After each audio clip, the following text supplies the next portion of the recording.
حضور قرآن مجید میں آخری صورت میں جن کا ذکر آیا ہے، تو آپ جن کے بعد اور جو ہے کل اعوذ برب الناس میں ہے، تو آپ وضاحت کر دیں کہ جن اور انسان میں کیا فرق ہے؟ ان پر ایمان لانا کہیں ضروری قرار دیا ہے قرآن کریم نے؟ ایمان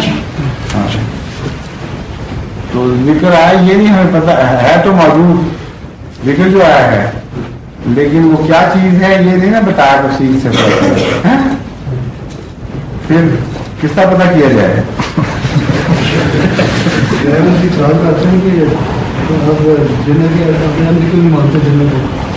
مان والوں کو بڑی جواب دے چکا ہوں، جن پر ایمان لانا ضروری نہیں، جن پر ایمان لانا ضروری ہے نبیوں پر، ان پر تو وہ لاتے نہیں، اور جنوں پہ ہمیں منواتے ہیں جن پر ایمان لانا ضروری نہیں۔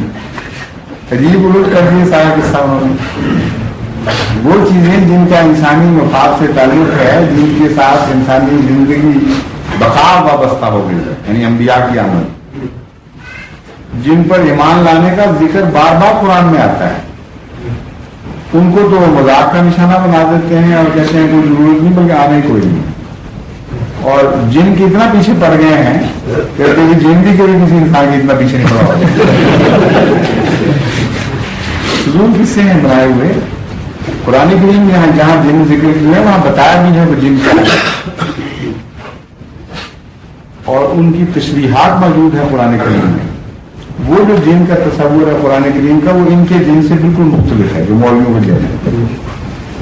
قرآن کریم میں کوئی جن آپ کو نہیں ملے گا جو جس پر آپ اس کو قابو کریں تعویذ کے ذریعے، تو وہ کوئی لڑکی اٹھا کے لے آئے یا کسی کا پکڑا ہوا مرغا پکڑ کے لا لے آتے ہیں۔ ہاں نہیں، وہی ہم بات جگہ آتے ہیں، لیکن وہ اور قسم کے ہیں۔ بہرحال یہ جو جن میں بتا رہا ہوں مولویوں والے، جن کو دم درود سے قابو کر لیتے ہیں اور اس کے بعد گندے کام ان سے کروائیں اور چوریاں کروائیں اور جو جان کی شرارتیں وہ ان سے کروا لیں، کسی کے کپڑوں کو آگ لگوائیں، کسی کو زندگی مصیبت میں ڈال دیں، ایسے جن کا قرآن میں نہیں ذکر ہے نہیں نا، تو مولوی سے کہو کہ یہ جن تو ہمیں نہیں ماننا، جو تم منوانا چاہتے ہو وہ یہ جن ہے۔ جو دوسرے جن ہیں قرآن کریم میں ان کو ہم مانتے ہیں۔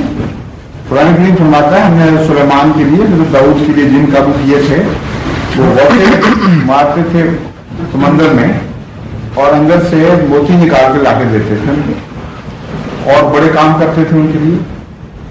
اب یہ جو جن بتاتے ہیں یہ تو آگ کا بنا ہوتا ہے نا، آگ سمندر میں غوطہ مار سکتی ہے، بجھ جائے گی۔